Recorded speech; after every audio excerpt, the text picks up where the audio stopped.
So, Survivor Palau happened. I'm not even sure what to think of this season. I mean, I liked it a lot, but I wouldn't say it was better than Vanuatu or even All Stars. I mean, it was just good. I mean, I loved the World War II theme throughout the season. The only thing that made a huge impact, however, was the dynamic of this season, which was very different. Why, you ask?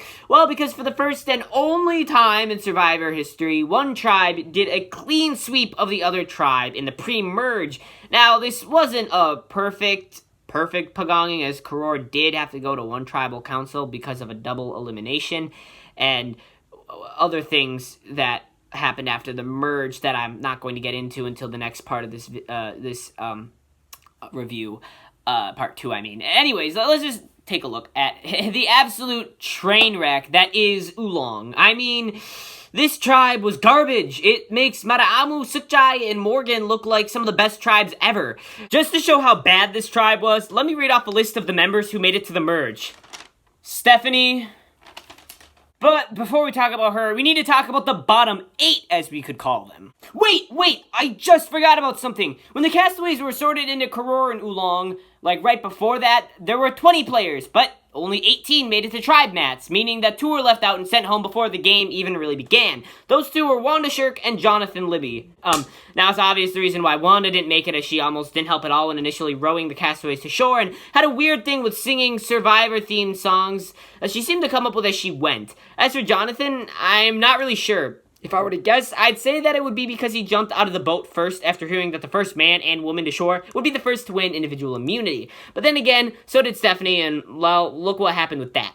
Anyways, let's talk about Ulong. That wasn't funny. Well, yeah, but this is one stinky tribe, so you can't really argue with that. Surprise! For once, the first boot isn't in last place on one of these lists. Now, in this case, putting Ashlee at last isn't some hot take or anything. Could have really put anyone except for Steph or Bobby John at last, and most people would be content. But the thing is, for the 2 episodes she was in, Ashlee was shown close to never, and on top of that, she seemed to be the epitome of dead weight on her tribe. She proved to be unhelpful in both tribes and challenges. Now, granted, that description fits like half of Ulong, but the fact that she's a purple edit on top of that just makes things all the worse. One of the other people known for just sorta not doing really anything for her tribe, she definitely outlived her welcome as well, but she stays just away from the very bottom of this ranking for a few reasons. Number 1, and this isn't a huge thing, but she had a showmance with Jeff somewhat, so at least she got more screen time than Ashlee. And the main reason is that she actually could have made it further than she did. I know, shocker.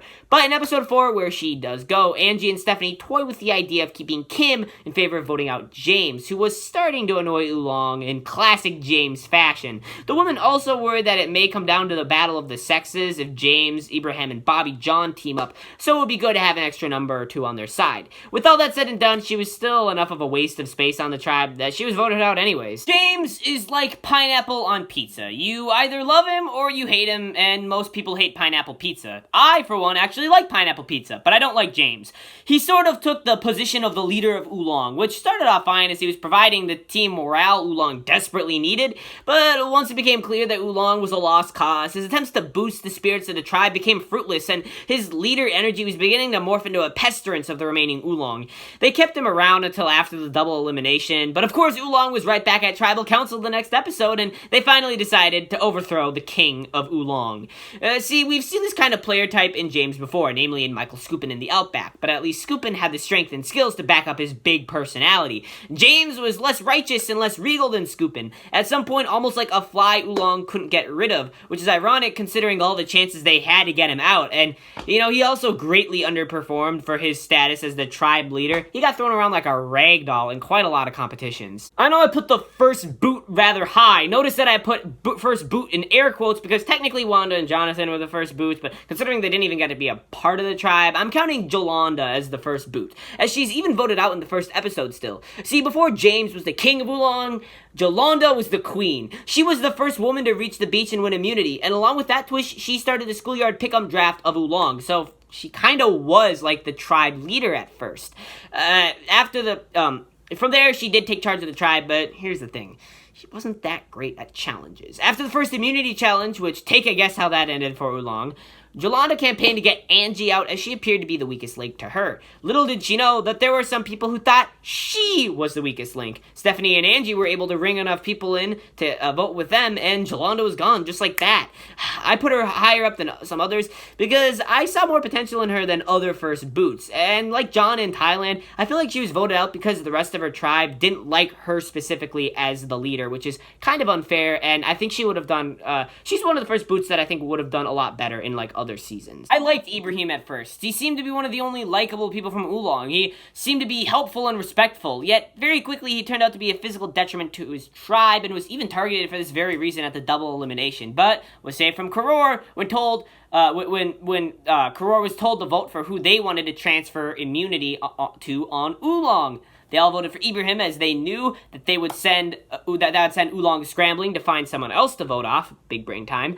And Ibrehem managed to escape another close call then the next episode at the James boot. But after that, he had run out of lives and was sent home. But I mean, hey, it was down to him, Stephanie, and Bobby Jon, so can you blame him? I think he would have done a lot better, though, if he was, than a lot of the other Ulongs, if he was just on Karor instead. I could see him working with maybe the likes of Tom and Greg, maybe Ian, and I think it would change the dynamic of Tom being the only comp beast near the endgame of the show. Significantly more likable showmance to Kim, Jeff was shaping up to be one of Ulong's more secure members, as he was a huge help with challenges. The only thing holding him back was his association with Kim.